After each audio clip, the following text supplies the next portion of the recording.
BEd और DElEd course में एक बड़ा बदलाव किया गया है दोस्तों। एनसीटीई ने इसके लिए नोटिस भी जारी कर दिया है और वो कौन सा बड़ा बदलाव है इस वीडियो में हम उसको देखेंगे। ध्यान से इस वीडियो को देखिए, 2 मिनट के अंदर आपको सारी जानकारी का पता लग जाएगा। नीचे आप देख पाएंगे यहाँ पर खबर है कि बीएड और डीएलएड कोर्सों में एक बड़ा बदलाव एनसीटीई ने नोटिस इसके लिए जारी कर दिया है। और वो बड़ा बदलाव कौन सा है? शिक्षक प्रशिक्षण कार्यक्रमों को लेकर के है। एनसीटीई ने 2025 के लिए इसका भी लेटेस्ट कल का ही है, अभी 10 घंटे इसको हुए हैं, रात को मैं यह वीडियो शूट कर रहा हूँ। अब आपको करना, इसमें बदलाव क्या हुआ है वो देख लेना है कि अब एक साथ बीएड और डीएलएड का कोर्स आप नहीं कर पाएंगे। इससे पहले क्या होता था कि एक साथ बच्चे बीएड भी कर रहे होते थे और उसके साथ डीएलएड का कोर्स जो बीटीसी होता है वो भी कर लेते थे। अब वो मान्य नहीं होगा। अगर आपको शिक्षण प्रशिक्षण कार्यक्रम में भाग लेना है, टीचर बनना है, तो एक समय पर केवल एक ही कोर्स में आपको दाखिला लेना पड़ेगा। केवल एक ही कोर्स में आपको दाखिला लेना पड़ेगा। एक साथ आप 2 कोर्स नहीं कर पाएंगे। ठीक, यहाँ पर स्पष्ट शब्दों में जो लिखा है उसे भी आप पढ़ सकते हैं। एनसीटीई ने स्पष्ट किया है कि अब विद्यार्थी एक साथ बीएड और डीएलएड दोनों कोर्स में नामांकन नहीं कर सकेंगे। पहले कई छात्र समय बचाने के लिए दोनों कोर्स साथ में करते थे, लेकिन इससे शिक्षा की गुणवत्ता पर सवाल उठने लगे। नई व्यवस्था में छात्रों को केवल एक कोर्स चुनने और उसी पर फोकस करने की अनुमति दी जाएगी ताकि वे बेहतर शिक्षक बन सकें।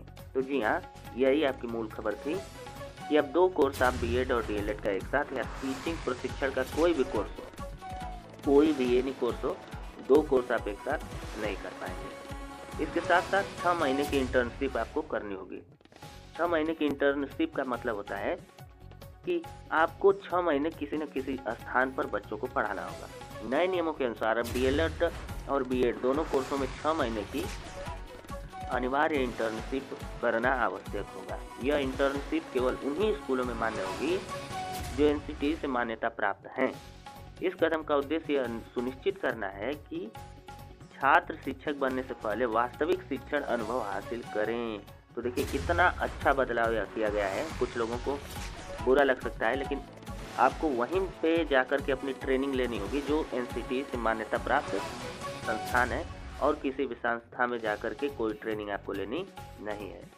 अब देखिए, सिर्फ मान्यता प्राप्त यहाँ पर दिया हुआ है कि सिर्फ मान्यता प्राप्त संस्थानों से की गई पढ़ाई ही मान्य होगी। तो बिना मान्यता अब आप पहले जो है कि स्कूल की मान्यता को देख लीजिएगा कि वह स्कूल मान्य है अथवा नहीं मान्य है, उसकी डिग्रियां स्वीकार्य हैं। उसको वेबसाइट पर आप चेक भी कर सकते हैं। तो चेक करने के बाद आप एडमिशन लीजिए। उस तरह से एडमिशन मत लीजिए। ऑनलाइन कोर्स अगर आप कर रहे हैं, ऑनलाइन माध्यम से कर रहे हैं, तो वहाँ भी यह प्रक्रिया लागू होगी। ठीक है, ऑनलाइन हो चाहे ऑफलाइन हो, कहीं भी हो, किसी विद्यालय में हो, वहाँ भी यह प्रक्रिया लागू होगी। तो इसे आप देख पाएंगे। आपको करना यह है कि दाखिले से पहले संस्थान के बारे में जान लें, उसकी मान्यताओं के बारे में जान लें कि उसकी डिग्रियाँ वैध है या अवैध। अब यह बढ़ाया क्यों गया है इस दिशा में कदम? तो कदम इसलिए बढ़ाया गया है कि शिक्षा की गुणवत्ता में सुधार किया जा सके। सुधार के मकसद से एनसीटीई ने कदम उठाया है कि अब आप 2 कोर्स नहीं एक साथ करेंगे, केवल एक समय पर एक ही कोर्स आपको करना पड़ेगा। और छात्रों को वास्तविक शिक्षण का अनुभव भी लेना चाहिए। वास्तविक शिक्षण करें, व्यवहार करें, 6 महीने की इंटर्नशिप करें, बेहतर